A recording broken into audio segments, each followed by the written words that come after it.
ദൈവതിരുനാമം വാഴ്ത്തപ്പെടുമാറാകട്ടെ.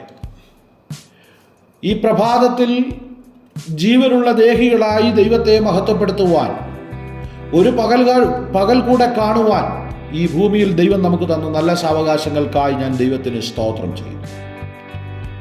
ഇന്നത്തെ നമ്മുടെ ദൈവദിന ചിന്തയ്ക്ക് ആധാരമായി 1 ശമൂവേലിന്റെ പുസ്തകം 16-ാമത്തെ അധ്യായം അതിൻ്റെ 7-ാമത്തെ വാക്യം വായിക്കും. യഹോവ ശമൂവേലിനോട്, അവൻ്റെ മുഖമോ പൊക്കമോ നോക്കരുത്, ഞാൻ അവനെ തള്ളിയിരിക്കുന്നു. മനുഷ്യൻ നോക്കുന്നത് പോലെയല്ല, മനുഷ്യൻ കണ്ണിന് കാണുന്നത് നോക്കുന്നു, യഹോവയോ ഹൃദയത്തെ നോക്കുന്നു എന്ന് അരുളി ചെയ്തു. മനുഷ്യൻ നോക്കുന്നതിന് പരിമിതികളുണ്ട്. മനുഷ്യൻ നോക്കുന്നതെല്ലാം ചിലപ്പോൾ നഗ്നനേത്രങ്ങൾ കൊണ്ട് കാണാൻ കഴിയുന്നതിന് മാത്രമേ മനുഷ്യന് നോക്കാൻ കഴിയൂ. എന്നാൽ സ്വർഗത്തിലെ ദൈവം തന്റെ വചനത്തിലൂടെ പറയുന്നു, യഹോവയോ ഹൃദയത്തെ നോക്കും.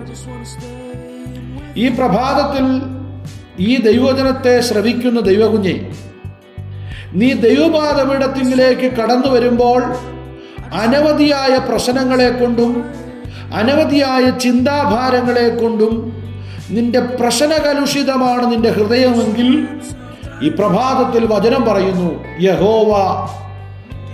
യഹോവയോ ഹൃദയത്തെ നോക്കുന്നു. നിന്റെ ഹൃദയത്തെ നോക്കുന്ന ഒരു ദൈവമുണ്ട്. ഏത് ആവശ്യഭാരത്തിന്റെ മധ്യത്തിലാണ് നീ ആയിരിക്കുന്നതെന്ന് അറിയുന്ന ഒരു സ്വർഗമുണ്ട്. കുഞ്ഞെ, നീ നിന്നെ തന്നെ ദൈവകരങ്ങളിലേക്ക് ഏൽപ്പിച്ചു കൊടുക്കാമോ? ഇവിടെ ഇശായി തന്റെ 7 പുത്രന്മാരെയും ശമൂവേൽ പ്രവാചകന്റെ മുൻപിൽ വിളിച്ചു വരുത്തി. എന്നാൽ ശമൂവേൽ പ്രവാചകൻ അവരോട് പറയുകയാണ്, ഇവരൊന്നുമല്ല ഞാൻ അന്വേഷിക്കുന്ന വ്യക്തി. കുഞ്ഞെ, നിന്നെയാ ദൈവം അന്വേഷിക്കുന്നത്. നിന്റെ ഹൃദയത്തിന്റെ നുറുക്കത്തെയാണ് ദൈവം കണ്ടത്.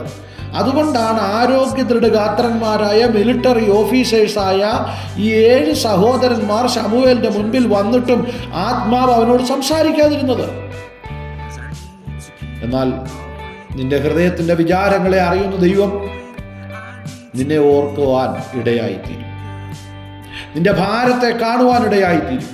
നിന്റെ വേദനയെ അറിയുവാൻ ഇടയായിത്തീരും. അതുകൊണ്ട് ഹൃദയങ്ങളെ ശോധന ചെയ്യുന്ന ദൈവത്തിന്റെ കരങ്ങളിലേക്ക് നീ ഏൽപ്പിച്ചു കൊടുക്കുക.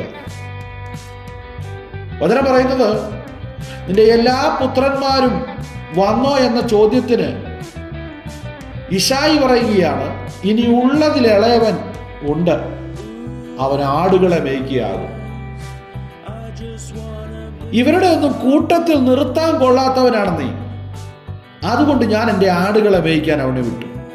നിന്നെക്കുറിച്ചും ചിലരൊക്കെ പറഞ്ഞില്ലേ, ഇവനെ കൊണ്ട് വലിയ പ്രയോജനമൊന്നുമില്ല, ഇവളെ കൊണ്ട് വലിയ പ്രയോജനമൊന്നുമില്ല, ഇവരുടെ കുടുംബം ഇങ്ങനെ ജീവിച്ചു പോകും എന്ന് മാത്രമേ ഉള്ളൂ, അല്ലാതെ ഇവരുടെ തലമുറകളൊന്നും അനുഗ്രഹിക്കപ്പെടത്തില്ല, കാരണം അവർക്ക് യോഗ്യതയില്ല. അങ്ങനെ പറഞ്ഞല്ലേ തള്ളി മാറ്റിയത് നിന്നെ? അങ്ങനെയെങ്കിൽ ഇന്ന് പ്രഭാതത്തിൽ വചനം പറയുകയാണ്, ദാവീദ് കാട്ടിലേക്ക് പറഞ്ഞു വിട്ട ദാവീദ് വന്നിട്ടല്ലാതെ ശമൂവേൽ പന്തിക്കിരിക്കത്തില്ലെന്ന്. അതേ കുഞ്ഞെ, നിന്നെ മാനിക്കാൻ ദൈവത്തിനൊരു പദ്ധതിയുണ്ട്. നീ ആയിരിക്കുന്ന സ്ഥാനത്ത് നിന്നെ കൈപിടിച്ചുയർത്താൻ ദൈവത്തിനൊരു പദ്ധതിയുണ്ട്. ഇതുവരെ ആടുകളെ മേയിച്ചിരുന്ന ദാവീദിനെ ഇസ്രായേലിന്റെ രാജാവായിട്ട് യഹോവയായ ദൈവം അഭിഷേകം ചെയ്തെങ്കിൽ നിന്നെയും മാനിക്കാൻ ദൈവത്തിനൊരു പദ്ധതിയുണ്ട് കുഞ്ഞെ. നിന്നെ തന്നെ നീ ദൈവകരങ്ങളിലേക്ക് ഒന്ന് ഏൽപ്പിക്കാമോ? യേശുവിൻ്റെ കരങ്ങളിലേക്ക് നിന്നെ ഒന്ന് ഏൽപ്പിച്ചു കൊടുക്കാമോ? എന്നാൽ നിന്നെ അഭിഷേകം ചെയ്ത് വേർതിരിക്കാൻ ദൈവം ആഗ്രഹിക്കുകയാണ്. 13-ാമത്തെ വാക്യം പറയുന്നത്, ശമൂവേൽ തൈലക്കൊമ്പെടുത്ത് അവന്റെ സഹോദരന്മാരുടെ നടുവിൽ വെച്ച് അവനെ അഭിഷേകം ചെയ്തു. നിന്നെ കുറ്റം പറഞ്ഞവരുടെയും നിന്നെ തള്ളിപ്പറഞ്ഞവരുടെയും നിന്നെ ഭോഷൻ എന്ന് പറഞ്ഞവരുടെയും നടുവിൽ വെച്ച് നിന്നെ അഭിഷേകം ചെയ്യുന്ന, നിന്നെ മാനിക്കുന്ന ഒരു ദിവസം നിന്റെ ജീവിതത്തിലുണ്ടെന്ന് ആത്മാവ് പറയുകയാണ്. കുഞ്ഞ്, ദാവീദിനെ കാട്ടിലേക്ക് ഗുണമൊന്നും ഉണ്ടാകത്തില്ലെന്നും പറഞ്ഞ് അയച്ചത്. പക്ഷെ അവനില്ലാതെ ഞാൻ പന്തിക്കിരിക്കത്തില്ലെന്ന് യഹോവയുടെ പ്രവാചകൻ ഒരു കഠിന തീരുമാനം പറഞ്ഞപ്പോൾ ഇശായിക്ക് വേറെ മാർഗമില്ലാതെ അവനെ വിളിച്ചുകൊണ്ടുവന്നപ്പോൾ മാറ്റി നിർത്തിയ സഹോദരന്മാരുടെ മധ്യത്തിൽ വെച്ച് അവനെ അഭിഷേകം ചെയ്തെങ്കിൽ കുഞ്ഞെ, നിന്നെ മാറ്റി നിർത്തിയവരുടെ മധ്യത്തിൽ വെച്ച് മാനിക്കാൻ ദൈവത്തിനൊരു പദ്ധതിയുണ്ട്. അതുകൊണ്ട് ഈ പ്രഭാതത്തിൽ ഞാൻ നിന്നെ പ്രബോധിപ്പിക്കുന്നു.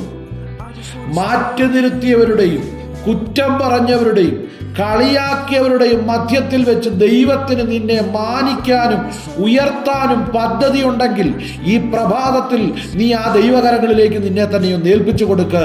ദൈവം നിനക്ക് വേണ്ടി വൻ കാര്യങ്ങളെ ചെയ്യുവാനിടയായിത്തീരും. അങ്ങനെ അന്നു മുതൽ ദാവീദിന്റെ മേൽ ആത്മാവ് വരുവാൻ തുടങ്ങി.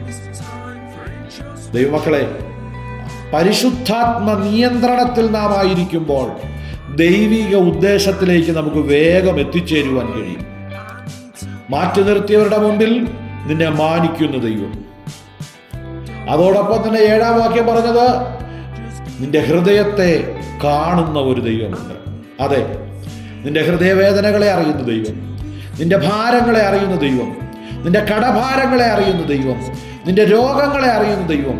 ഇന്ന് പകൽക്കാലം ആ ദൈവത്തിന്റെ കരങ്ങളിലേക്ക് നിന്നെ ഒന്ന് ഏൽപ്പിച്ചു കൊടുക്കുക. നിശ്ചയമായും നിന്നെ നിന്ദിച്ചവരുടെയും അപമാനിച്ചവരുടെയും മുന്നിൽ വെച്ച് നിന്നെ കർത്താവ് മാനിക്കുവാനിടയായിത്തീരും. ആയതിനാൽ ഈ പ്രഭാതത്തിൽ ദൈവകരങ്ങളിലേക്ക് നമ്മളെ തന്നെ ഏൽപ്പിക്കാം. യേശുവിൻ്റെ മുറിവേറ്റ കരങ്ങളിലേക്ക് നമ്മളെ തന്നെ ഏൽപ്പിക്കാം. ആ ദൈവപ്രവൃത്തി നമ്മുടെ ജീവിതത്തിൽ നടക്കേണ്ടതിന്, ആ ദൈവപ്രവൃത്തി നമ്മുടെ ജീവിതത്തിൽ അനുഭവിക്കേണ്ടതിന്, നമ്മുടെ ഹൃദയങ്ങളെ അറിയുന്ന സ്വർഗത്തിലെ ദൈവം നമുക്ക് വേണ്ടി വൻകാര്യങ്ങളെ ചെയ്യേണ്ടതിന് നമ്മെ തന്നെ നമുക്ക് ദൈവകരങ്ങളിലേക്ക് ഏൽപ്പിക്കാം. ഈ വചനങ്ങളാൽ സർവശക്തനായ ദൈവം നമ്മളെല്ലാവരെയും ധാരാളമായും സമൃദ്ധിയായും അവിടുന്ന് അനുഗ്രഹിക്കട്ടെ എന്ന് ആത്മാർത്ഥമായി പ്രാർത്ഥിച്ചുകൊണ്ട് ഞാൻ എൻ്റെ വാക്കുകൾ നിന്ന് വിരമിക്കുന്നു. ദൈവം നമ്മളെ ധാരാളമായി അനുഗ്രഹിക്കട്ടെ.